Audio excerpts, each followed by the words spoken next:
Between 2016 and 2022, Uber lost more than $31 billion. In 2019 alone, the year it went public, it lost $8.5 billion. The following year, it lost $6.8 billion more. Analysts called it broken, investors called it reckless. And then, in 2024, Uber generated $43.9 billion in revenue, processed $162 billion in total bookings, and turned a profit for the second consecutive year. So here is the only question that matters. What exactly was Uber buying with all that money? It was not just surviving, it was building something. Once you understand what that something is, the losses stop looking like failure and start looking like the most expensive strategic purchase in business history. $46.9 billion. That number is not a typo, it is not a rounding error, it is not the sum of a few bad quarters or a single disastrous year. It is the cumulative net loss Uber reported on its balance sheets from 2016 through 2025. The figure sits in black and white in CC filings, year after year, compounding. $2 billion lost in 2016. Another $1.8 billion in 2017, $2.5 billion in 2018. Then the avalanche, $8.5 billion gone in 2019, the year Uber went public, $6.8 billion more in 2020. The losses did not stop. $5.9 billion in 2021, $2.1 billion in 2022, $1.1 billion in 2023, $713 million in 2024, $550 million in 2025. Each year, another staggering deficit. Each year, analysts and investors ask the same question: how can a business lose this much and still exist? The answer, buried in the footnotes and lost in the headlines, is not survival. It is purchase. Uber was not buying time. Uber was buying something else. Something that cannot be measured in quarterly earnings or EBITDA. The receipts are public. The money is gone. The asset remains. The question is, what did $46.9 billion actually buy? And what happens if the purchase was never enough? $86.4 billion. That is not Uber's revenue. That is gross bookings, every dollar spent by every rider, every delivery, every load of freight moved through the platform in fiscal year 2024. Most people miss this number. They see revenue, not the river that feeds it. $31.9 billion. That is what Uber reported as revenue for the same year. $54.5 billion vanished between the top line and the headline. Where did it go? Driver payouts, courier fees, the cost of making cars and meals appear on command. 3 out of every $4 passed straight through to independent partners. Uber kept the rest. The gap is not an accounting trick. It is the business. Gross bookings measure the scale of the marketplace, how much liquidity Uber controls at any moment in any city on any device. Revenue is the slice Uber keeps after paying the people who actually move riders and meals. The difference is not just a footnote, it is the entire story of leverage and control. A platform that can move $86.4 billion in a year does not need to own the cars, the food, or the freight. It needs to own the flow.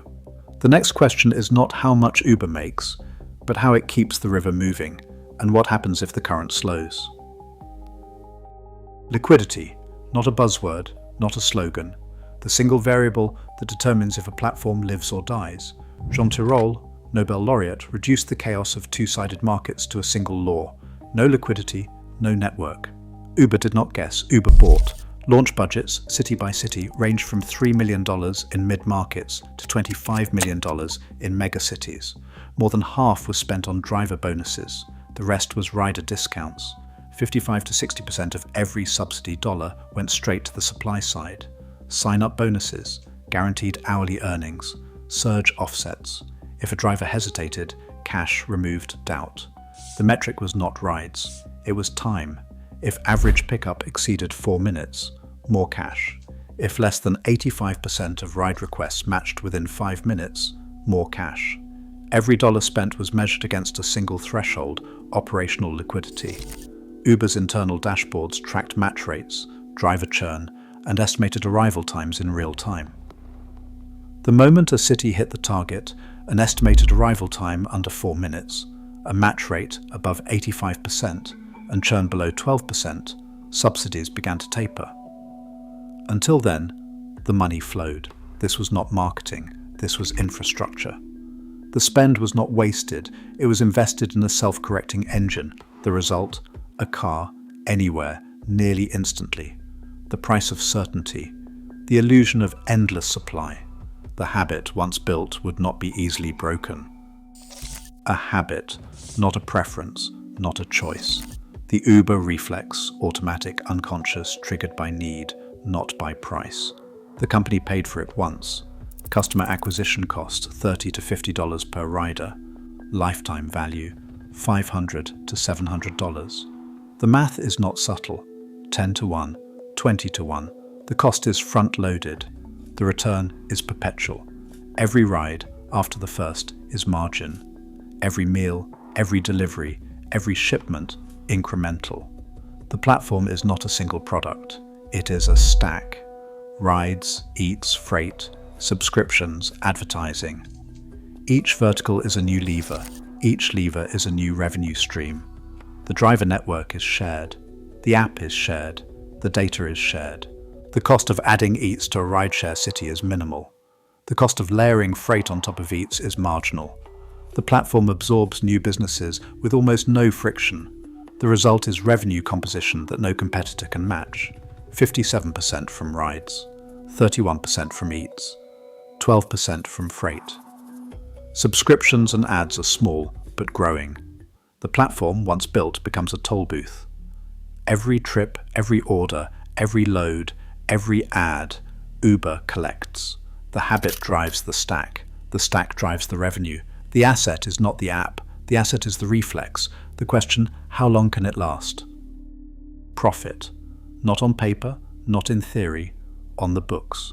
Adjusted EBITDA was $2.0 billion in 2023, $2.9 billion in 2024, and $3.4 billion in 2025. Free cash flow, positive 2 years running, $1.1 billion in 2024 and $1.5 billion in 2025.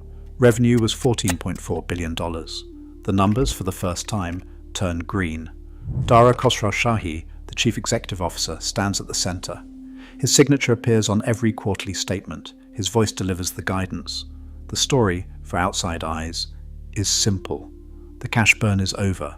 The engine is running. The platform, finally, pays for itself.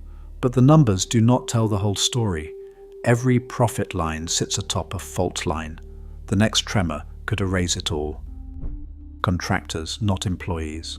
That line keeps Uber's margins alive. One court ruling led to $2.5 billion in retroactive liability. Overnight, every trip bleeds cash. There is no guarantee it stops there.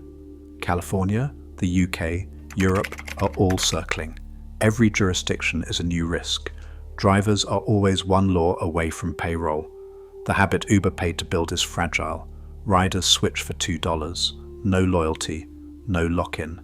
The reflex Uber owns can vanish, replaced by a cheaper app or a faster car. Then, the silent threat. Autonomous vehicles. A 30 to 45% cost cut if the driver disappears. Break-even is 4,000 autonomous vehicles, not 1 million. Uber's driver network could become obsolete in a single quarter. The asset, $46.9 billion deep, can be erased by a software update.